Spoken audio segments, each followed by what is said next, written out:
Yes, you read that title correctly. You can float any furniture you want on consoles, just like PC players can. And since this is an updated video to a larger guide I already made, we're jumping straight into it. This glitch affects furniture classed under furnishings and tables. So things like partitions, rugs, and, well, tables. But for today's example, I'm gonna float this Riviera armchair. Let's begin. Now to perform this glitch, you'll need a stage panel and a wall shelf of some kind. I personally prefer the Riviera wall shelf because it's nice and wide. And for any of this to work, you're going to have to enter PC mode, which is easy. First, open up your menu and head over to System.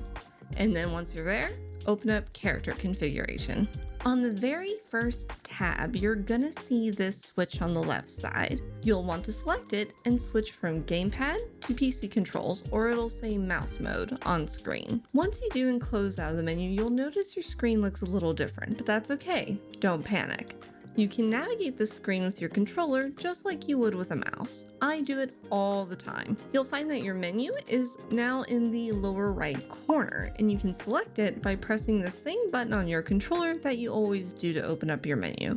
And when you do, you'll see your cursor hand there. So now we can go to the social menu and pick housing, using our arrow buttons to navigate and the X-ray button to confirm, like we always have. Now, usually on consoles, your housing menu is at the top of the screen, but in PC mode, it's on the bottom.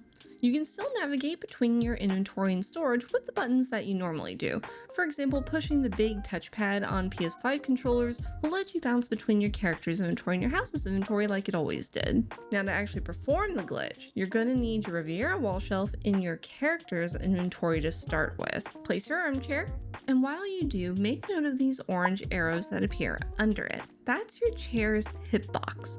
All furniture has a hitbox, just like all the enemies in the game do. And this is important because now we're gonna place our stage panel close enough to the chair so that when we place our wall shelf on the panel, the shelf will interact with the chair's hitbox. And this will be different for every housing item in the game, so it'll take some trial and error depending on what you want to float. But for right now, for this armchair, you can place the stage panel just like I have on the screen. With both the panel and the armchair placed, you can then grab your wall shelf. You want to aim to place it as low as it will go on the stage panel before it turns purple. So line it up under the chair, and when you think you're ready, you're going to have to hit 2 buttons on your controller in rapid succession. For PS5 players, this will be X and then circle. For Xbox players, this is going to be A and then B. And how you do this is very simple. All you're going to do is swipe your thumb across the 2 buttons, and I'll have a visual of that on screen here.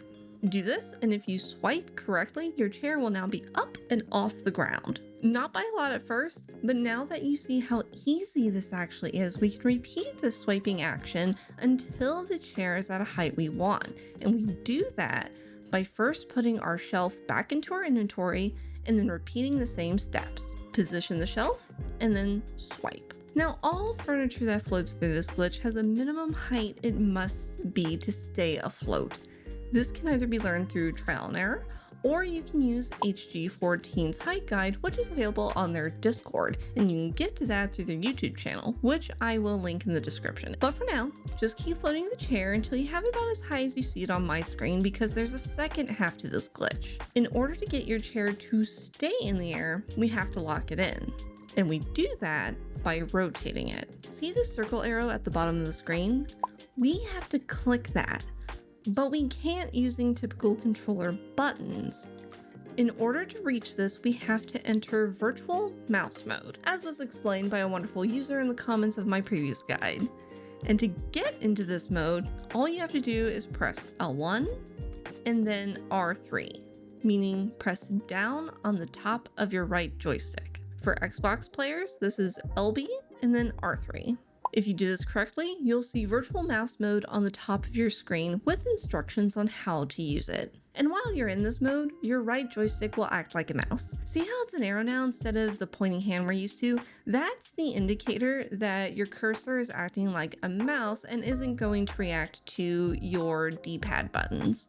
So now that you're in virtual mouse mode, use your right joystick and move your new arrow towards that icon I showed you earlier, the little circle arrow icon at the bottom of the screen. With the arrow hovering over that icon, you're then going to hit L2 on PS5 or LT on Xbox to make it glow, so your back trigger. Once that icon is lit up yellow, you'll then use your right joystick to place your arrow over your chair, which will turn the arrow into an open hand and make that chair glow yellow too. When you see this, again, use L2 or LT to click the chair. You'll see these little circle arrows under the chair, which is great.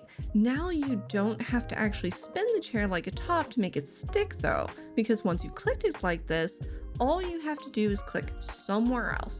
Anywhere else. In this instance, I recommend a blank wall or the floor in this case. Move your arrow over the floor like this and press L2 or LT again. Your chair won't be selected anymore, and when you re-enter your apartment, it'll stay afloat. And that's it. That is genuinely all it takes to use this floating glitch on console. It sounds like a lot when you lay out the steps step by step like this, but once you get a feel for the rhythm of it, it actually goes by really quick. And because console players only have to swipe their thumb across your controller, you actually have a much easier process than PC players. Because on PC, you have to click and then mash your escape key with the right timing. So it's a true test of your reflexes, and a lot of people genuinely can't do that, especially if they tend to have like issues with their hands. Now, with that in mind, as a side note, if you are watching this and you have like chronic pain in your hands, and you just cannot get the timing right with PC controls, if you have a spare Xbox or a PlayStation controller, I actually do recommend plugging it into your computer and using it for housing this way.